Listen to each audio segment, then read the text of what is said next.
यह जंगल की बारिश की कहानी है। बारिश जंगल में ज्यादा होने के कारण क्या क्या समस्या बड़ी पशु पक्षियों पर। काफी दिनों से बारिश बहुत ज्यादा हो रही थी और बारिश रुकने का नाम ही नहीं ले रही थी। ज्यादा बारिश होने के कारण सभी पशु और पक्षी व्याकुल थे। जिन पक्षियों के घोंसले पक्के अबे तू अपने घोंसले में बैठकर मजा ले रहे हैं। कालू कौवा और टोनी चिड़िया का घोंसला पक्का था घर, इसलिए वह अपने घर में बैठे आनंद ले रहे थे। बारिश का जिन पक्षियों के घोंसले पेड़ों पर लकड़ी से बने हुए हैं, वे बेचारे पक्षी भीग रहे हैं बारिश से। और जिन पक्षियों के घोंसले नहीं है, पेड़ों की शाखाओं पर बैठे बैठे भीग रहे हैं। टुनटुनी चिड़िया और चालाक बाज का घर नहीं था, इसलिए वे पेड़ की शाखा पर बैठे बेचारी भीग रहे थे और कह रहे थे, भगवान कब यह बारिश बंद होगी। मेरा तो कोई घर भी नहीं है, मैं तो मर जाऊंगा इस बारिश से।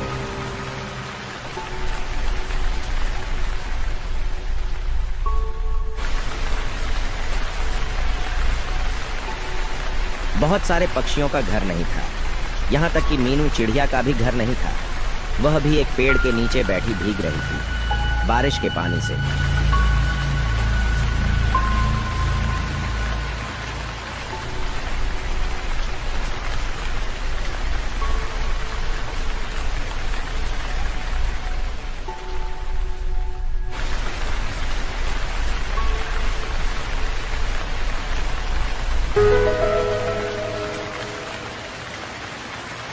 ज्यादा बाहरी बारिश होने के कारण नदी या तालाब भर जाते हैं, लेकिन बारिश रुकने का नाम ही नहीं ले रही है।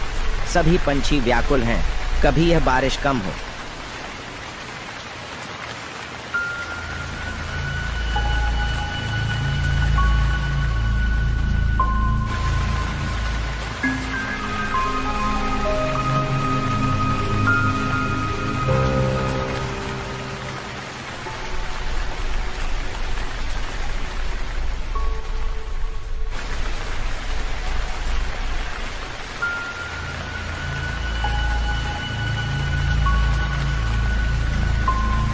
मुझे तो भूख लग रही है।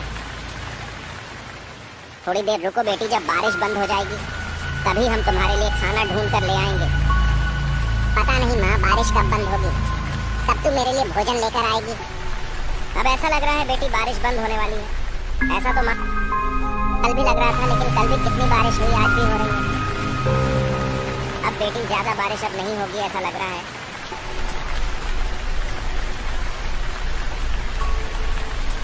बारिश की वजह से सभी पक्षी भूख से परेशान थे।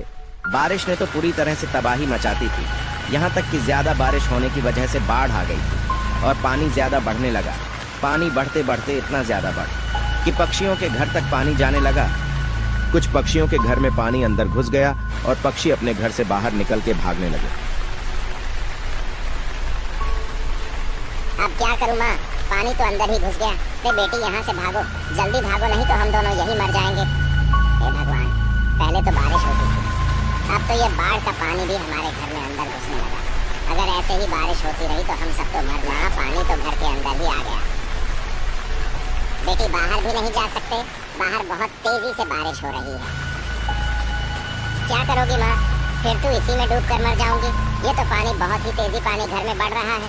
मेरी बात मानो तो मैं घर से बाहर निकल चलो। हाँ बेटी, मुझे ऐसा लग रहा है यह घर गिरने वाला है।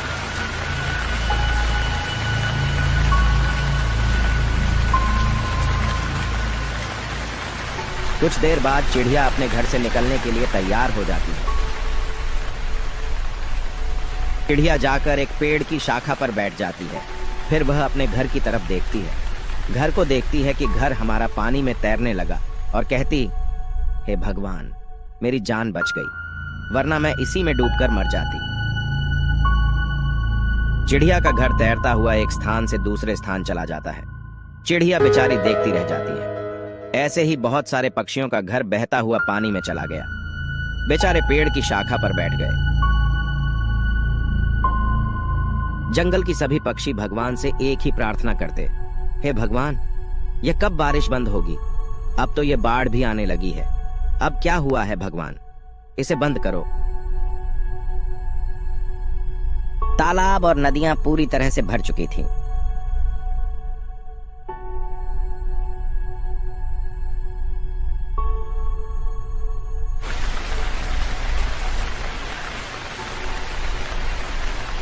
बारिश बहुत ही तेजी से हो रही थी और बारिश रुकने का नाम ही नहीं ले रही थी।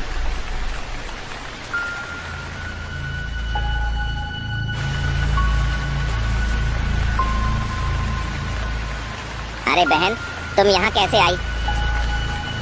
मैं तो तुम्हारे लिए देखने आई, तुम कैसी हो? मेरा घर तो पानी में बहता हुआ चला गया। अरे पानी तो मेरे घर में भी आने लगा है, मैं क्या करूं? इस अंडे का क्या होगा? मेरी बात मानो तो इस अंडे के लिए कहीं दूसरी जगह ले चलो। ये पेड़ थोड़ी देर में पानी में बहने वाला है। दोनों चिड़िया उस घर से निकल जाती हैं और साथ ही अंडे को लेकर भी दूसरी जगह जाने लगती है।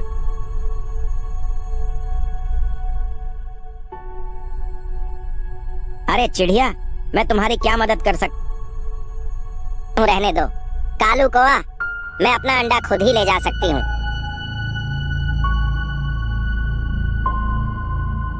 दोनों चिड़िया ने अंडे को ले जाकर पेड़ पर रख लेती हैं। कुछ देर तक दोनों चिड़िया और कालू कौवे में बातचीत होती रहती है।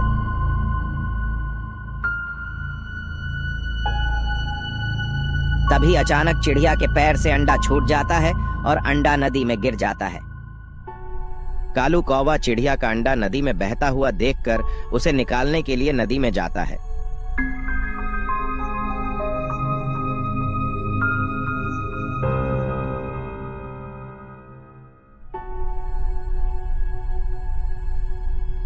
लेकिन वह अंडा निकाल नहीं पाता है।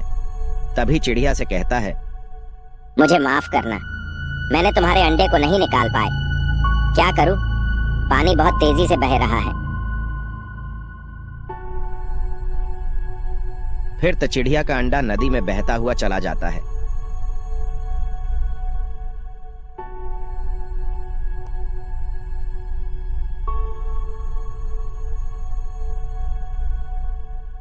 एक दिन की बात है, एक आदमी नदी के पास पानी पीने आता है और वह देखता कि अंडा तो पानी में तैरता हुआ आ रहा है। यह जरूर किसी पक्षी का अंडा पानी में गिर गया है। हे भगवान, यह तो अंडा पानी में तैरता हुआ आया है। पता नहीं किस पक्षी का अंडा है। मैं अंडे को निकाल कर घर ले जाऊंगा। यह किस पक्षी का अंडा हो सकता है? अब यह किसी भी पक्षी का अंडा हो, अब मैं इसे घर ही ले जाकर ही रहूंगा।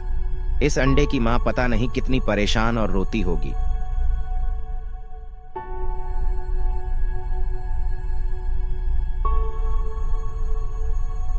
फिर वह आदमी अंडे को निकालने के लिए नदी में घुस जाता है और अंडे को नदी से निकालकर अपने घर ले जाता है।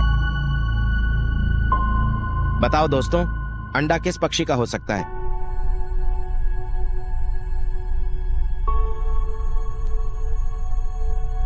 और फिर उस अंडे से एक बच्चा निकलता है जो चिड़िया का बच्चा होता है। और यह देखकर वह आदमी बहुत ही ज्यादा खुश होता है। चिड़िया के बच्चे में आदमी में दोस्ती हो जाती है।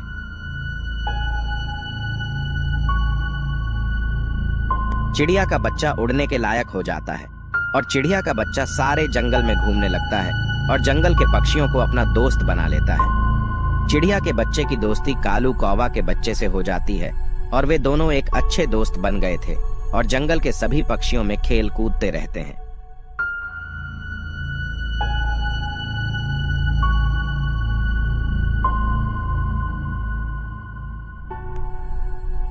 मैं तुम्हारे साथ कभी नहीं खेलता हूँ, तुम ही मेरे साथ खेलने लगते हो। कल तो तुम ही मेरे घर आए थे, तुम मेरे घर आए थे, इसलिए मैं आया। तुम्हारे साथ वैसे भी कौन खेलता है?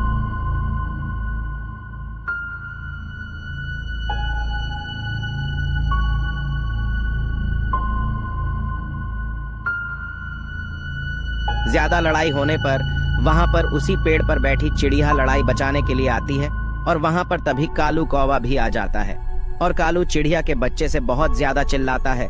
कालू कौवा अपने बच्चे से कहता, तुम इसके साथ कभी भी नहीं खेलोगे। चिड़िया के बच्चे को काफी देर से घर ना पहुंचने पर वह आदमी चिड़िया के बच्चे को ढूंढता हुआ उसी पेड़ के नीचे आ जाता है और कहता है, तुम यहाँ क्या कर रहे हो? चलो मेरे साथ। तभी चिड़िया कहती है, तुम्हें यह बच्चा कहाँ मिला था? वह सारी बात उस चिड़िया को बताता है कि यह मेरे लिए नदी में बहता हुआ मिला था, फिर मैं इसे घर ले आया। ये बच्चा तो मेरा ही है भाई, ये बारिश और बाढ़ के पानी में बह गया था। चिड़िया जोर जोर से रोने लगी। अगर ये सच में तुम्हारा बच्चा है तो तुम इसे घर ले जाओ। तुमने हमारे बच्चे की जान बचाई, इसलिए तुम्हारा लाख लाख शुक्रिया करती हूँ। अरे यह तो हमारा फर्ज था। फिर वह आदमी अपने घर लौट आता है। चिड़िया अपने बच्चे को देखकर बहुत ही ज्यादा खुश होती है।